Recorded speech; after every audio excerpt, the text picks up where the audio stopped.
Hello friends, मैं आज आपको परिबद्ध फलन के बारे में बताऊंगा, जिसके नोट्स मैंने ऑलरेडी आपको भेज दिए हैं और अपना रियल एनालिसिस का ये 7वां लेक्चर है। ठीक है, तो परिबद्ध फलन को इंग्लिश में क्या कहते हैं? Bounded function. ठीक है, और इसकी जो डेफिनेशन मैंने लिखाई थी आपको, क्या लिखाई थी कि अपने प्रांत D में कोई फलन f परिबद्ध कहलाता है। ठीक है, यदि फलन का परिसर परिबद्ध हो, यदि फलन का परिसर परिबद्ध हो। ठीक है, डेफिनेशन क्या है कि अपने प्रांत D में कोई फलन f परिबद्ध कहलाता है यदि फलन का परिसर परिबद्ध हो। मतलब अगर फंक्शन है तो भाई उसका प्रांत तो होगा ही और उसकी रेंज भी होगी। तो वो कहता है कि अगर प्रांत की प्रत्येक वैल्यू के लिए फलन का मान जो आए वो एक सीमित दायरे में आए तो उसको अपन क्या बोलते हैं? परिबद्ध फलन कहते हैं। और मैथमेटिकली इस चीज़ को कैसे लिख सकते हैं अपन?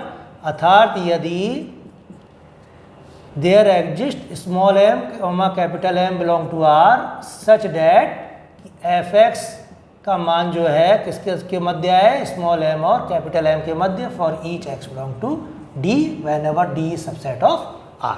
वो कहता है कि फलन का परिसर परिबद्ध हो, अर्थात यदि दो वास्तविक संख्याएं स्मॉल m और कैपिटल M इस प्रकार से उपस्थित हों कि f(x) का मान क्या आए? स्मॉल m और कैपिटल M के मध्य में आए, तो उस केस में फलन क्या कहलाएगा? परिबद्ध फलन कहलाएगा। और स्मॉल m इस केस में क्या कहलाता है? फलन का निम्न परिबंध। और कैपिटल M इस केस में फलन का क्या कहलाता है? ऊपरी परिबंध। ठीक है, तो वो ये कहता है कि अगर फलन का ऊपरी परिबंध कैपिटल M है, फलन का निम्न परिबंध स्मॉल m है, तो कैपिटल M से बड़ी जितनी भी संख्याएं हैं वो भी फलन का क्या होंगी?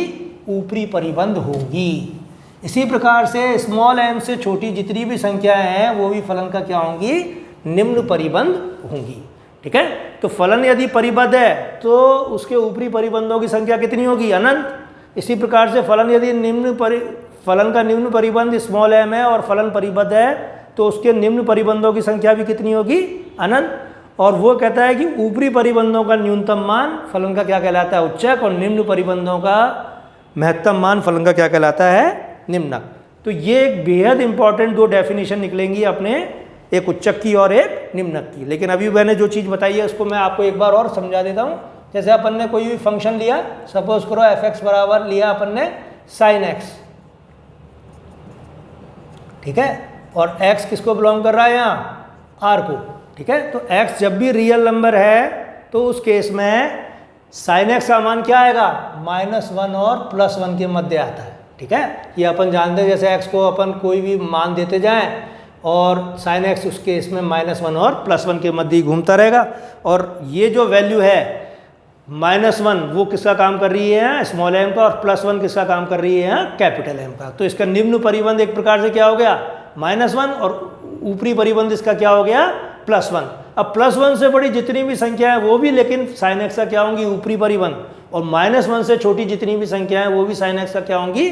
निम्न परिबंध। तो उस केस में sin x का जो उच्चक है वो +1 और निम्न का क्या आएगा? -1।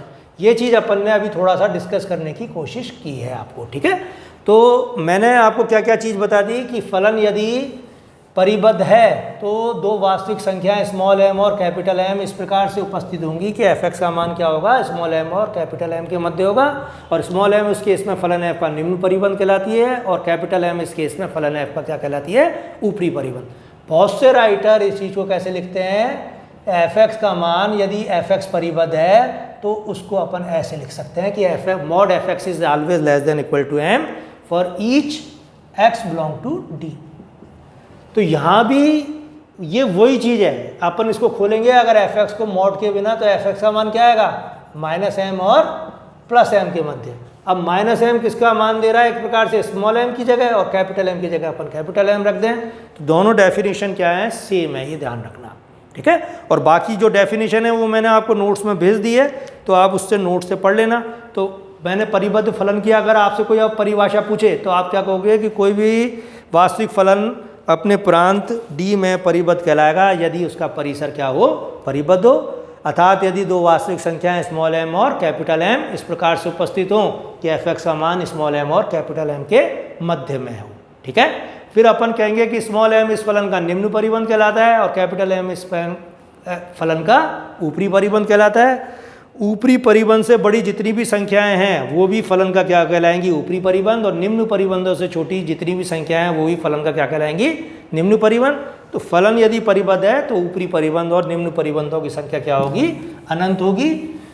ये आपको पूरी परिभाषा किसमें लिखनी है, परिबद्ध फलन में लिखनी है, जब भी आपसे एग्जाम में ये परिभाषा पूछी जाती है। ठीक है, अब इसके बाद अपन एक नेक्स्ट परिभाषा पढ़ते हैं बेटा, बेहद इंपॉर्टेंट, निम्नक, इन्फीमम। हिंदी मीडियम के जो भी बच्चे हैं ये परिभाषा अच्छी तरह से याद करें, अंग्रेजी में भी, कि इन्फीमम कहते हैं किसको, निम्नक को। ठीक है, या उच्चतम निम्न परिबंध। ठीक है, ग्रेटेस्ट लोअर बाउंड, इंग्लिश में कैसे लिख सकते हैं इसको, उच्चतम को ग्रेटेस्ट, निम्न को लोअर और परिबंध को क्या अपन बाउंड। तो ग्रेटेस्ट लोअर बाउंड के रूप में अपन इसको जानते हैं या इन्फीमम के रूप में जानते हैं। क्या क्या परिभाषा है इसकी बेटा, देखो, फलन f के परिसर के, फलन f के परिसर के निम्न परिबंधों के उच्चतम मान को फलन f का अपने प्रांत D में निम्नक कहते हैं।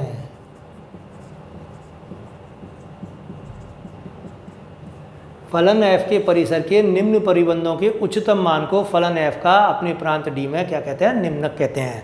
तो वो कहता है कि अगर फलन के निम्नक क्या होगा, कि अगर उसके निम्न परिबंधों की संख्या अनंत है तो उसमें जो उच्चतम मान है वो फलन का क्या कहलाएगा बेटा, निम्नक कहलाता है। ठीक है, अब वो ये कहता है निम्नक m निम्नलिखित गुणधर्मों को संतुष्ट करता है। क्या, कि निम्नक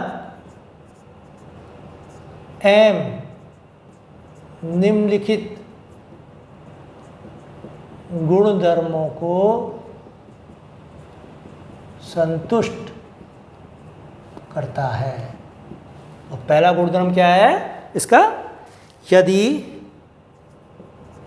किसी फलन f का निम्नक स्मॉल m है तो अपन उसको इंग्लिश में कैसे लिखेंगे, ऐसे, यदि इन्फीमम ऑफ f(x) बराबर क्या है, स्मॉल m है, तब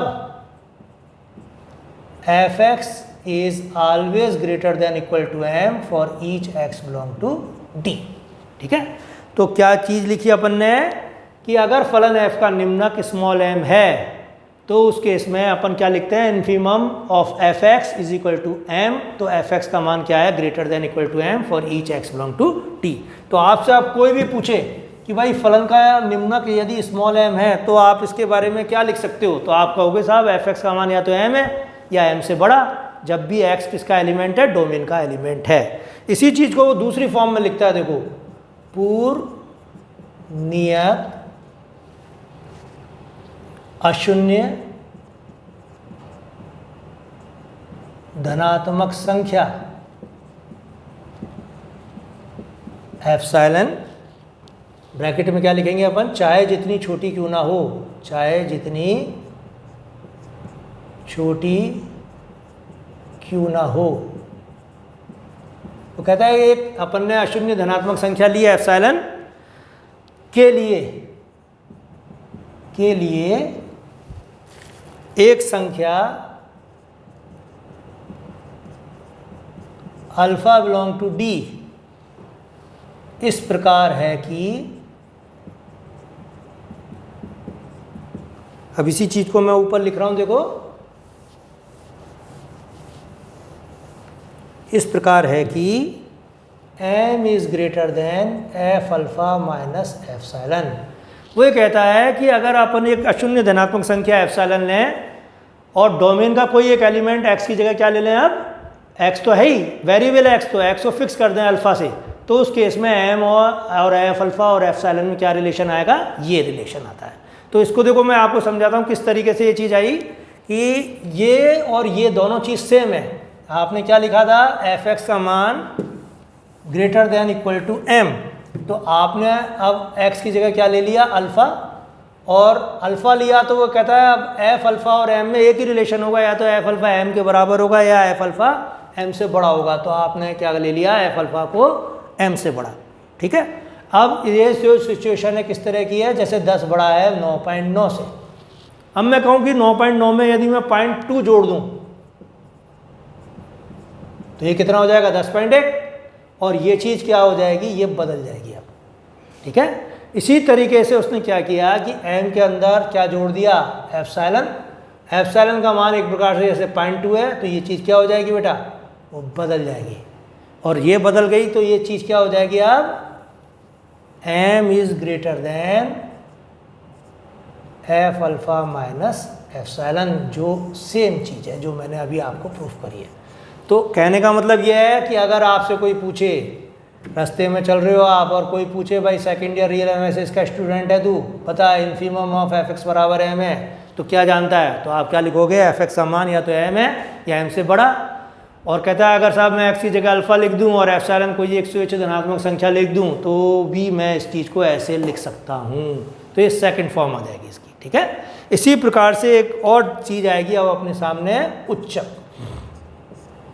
उच्चक का मतलब इंग्लिश में लिखेंगे अपन सुप्रीमम, या अब देखो मैंने निम्नक में क्या लिखा था, इन्फीमम, तो इन्फीमम का अपोजिट हो गया सुप्रीमम, निम्नक का अपोजिट हो गया उच्चक, और वहाँ मैंने क्या लिखा था कि उच्चतम, तो यहाँ लिखेंगे अपन न्यूनतम, और वहाँ क्या था निम्न, तो यहाँ लिखेंगे ऊपरी परिबंध।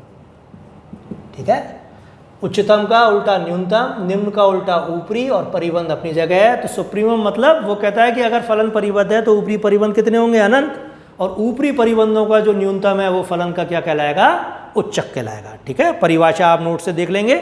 और मैथमेटिकली अपन क्या लिखेंगे, यदि किसी फलन का उच्चक कैपिटल एम है तो आप क्या लिखोगे, एफ एक्स का मान less than equal to M for each X belong to T. ये हमेशा ध्यान रखें आप। ठीक है, देखो क्या किया, इन्फीमम की जगह सुप्रीमम कर दिया, स्मॉल एम की जगह कैपिटल एम कर दिया, वहाँ एफ एक्स का मान greater than equal to small M था, यहाँ क्या हो जाएगा, एफ एक्स का मान less than equal to M हो जाएगा for each X belong to D. अब अगर अपन ये इक्वेशन लिखना चाहें दूसरी कि पूर्ण नियत अशून्य धनात्मक संख्या एप्सिलॉन के लिए एक संख्या beta belong to D, alpha की जगह क्या लिख दें अपन, बीटा। ठीक है, स्मॉल एम की जगह क्या कर दें, कैपिटल एम, तो ये ग्रेटर देन की जगह अपन क्या कर देंगे, लेस देन, और माइनस की जगह क्या कर देंगे, प्लस। तो ये क्वेश्चन नंबर सेकंड आ जाएगी अपने पास, जो मैंने नोट्स में आपको भेजी हुई है कि यदि फलन f का उच्चक कैपिटल M है तो एफ एक्स का मान क्या होगा, less than equal to M, और बीटा कोई भी एक अपने फिक्स संख्या है, डोमेन का एलिमेंट है, तो उस केस में एप्सिलॉन और बीटा और m का जो रिलेशन होगा वो इस रूप में होगा। ये अपनी किसकी परिभाषा कहलाएगी, सुप्रीमम की। तो सुप्रीमम की परिभाषा अपन कैसे लिख सकते हैं कि फलन f के परिसर के ऊपरी परिबंधों के न्यूनतम मान को फलन f का अपने प्रांत d में उच्चक कहते हैं।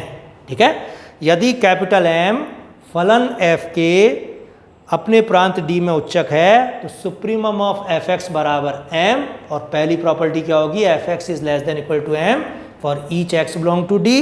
और दूसरी प्रॉपर्टी अपन कैसे लिखेंगे बेटा कि पूर्ण नियत अशून्य धनात्मक संख्या एप्सिलॉन, ब्रैकेट में हमेशा क्या लिखेंगे, चाहे जितनी छोटी क्यों ना हो, के लिए एक संख्या बीटा बिलोंग टू डी इस प्रकार विद्यमान होगी कि m is less then F beta plus epsilon होगा। ठीक है, तो आज मैंने आपको बेटा एक बेहद इंपॉर्टेंट चीज़ बताई है, और वो इंपॉर्टेंट चीज़ क्या है, परिबद्ध फलन। परिबद्ध फलन में निम्न परिबंध निकला, ऊपरी परिबंध निकला, और फिर निम्नक और उच्चक। तो 5 परिभाषाएं अपन ने एक प्रकार से पढ़ ली आज। कौन कौन सी, परिबद्ध फलन की, निम्न परिबंध की, ऊपरी परिबंध की, निम्नक की और उच्चक की। और आपसे पूछे कोई आप परिबद्ध फलन किसे कहते हैं तो आप क्या लिखोगे, अपने प्रांत डी में कोई फलन है परिबद्ध कहलाता है यदि उसका परिसर परिबद्ध हो, अर्थात यदि दो वास्तविक संख्याएं स्मॉल m और कैपिटल M इस प्रकार से उपस्थित हों कि एफ एक्स का मान क्या हो, less than equal to greater than equal to M small M और less than equal to capital M. ठीक है, यहाँ कैपिटल एम फलन एफ का ऊपरी परिबंध कहलाता है, स्मॉल एम फलन एफ का निम्न परिबंध कहलाता है। ऊपरी परिबंध और निम्न परिबंधों की संख्या फलन एफ की क्या होगी, अनंत होगी। यदि फलन क्या है, परिबद्ध, तो ऊपरी परिबंधों का न्यूनतम मान अपन लेते हैं उच्चक और निम्न परिबंधों का महत्तम मान लेते हैं अपन निम्नक। ये अपन ने चीज़ें पढ़ी हैं, तो ये आप पढ़ो बेटा। और बेहद मोस्ट काम चालू हो चुका है, किताब आप खरीद लो, नोट्स आपके पास हैं। तो आज का लेक्चर अपन यहीं एंड करते हैं।